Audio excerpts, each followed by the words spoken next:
नमस्कार शेतकरी मित्रांनो, पीक विमा संदर्भात आली सर्वात मोठी आनंदाची बातमी। शेतकरी मित्रांनो, पीक विमा योजनेतील जे रखडलेले दावे अखेर आता ते मंजूर झालेले आहे।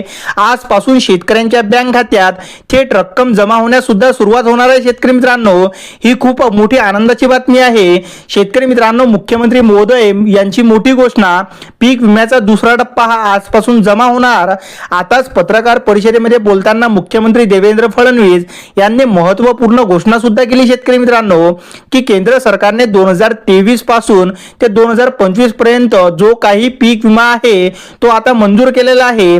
त्याचा जो दुसरा टप्पा आहे तो अखेर आज शेतकऱ्यांच्या बँक खात्यामध्ये वितरित होण्यास सुरुवात सुद्धा होणार आहे। शेतकरी मित्रांनो, मुख्यमंत्री महोदय स्वतः पत्रकार परिषद घेऊन ही महत्त्वाची माहिती त्यांनी दिली। त्यामुळे शेतकरी मित्रांनो, तुम्हाला अजूनही तुमच्या बँक खात्यावरती पीक विम्याचा ₹1 रुपया सुद्धा आला नसेल तर टेन्शन घेण्याची कोणतीच बाब नाही, कारण 4 ते 5 तासामध्ये तुमच्या खात्यावरती सुद्धा पीक विम्याचे पैसे येऊन जातील।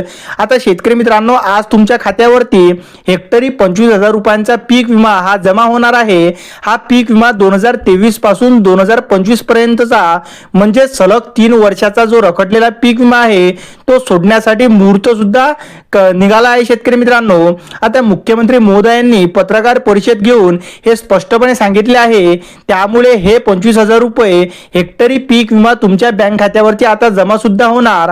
आता शेतकरी मित्रांनो, यामध्ये 16 जिल्ह्यांची यादी सरकारच्या माध्यमातून जाहीर सुद्धा करण्यात आली। या 16 जिल्ह्यांमध्ये जे शेतकरी राहतात त्यांच्या खात्यावरती आता पीक विम्याचा जो दुसरा टप्पा आहे तो सुरू करण्यात आलेला आहे।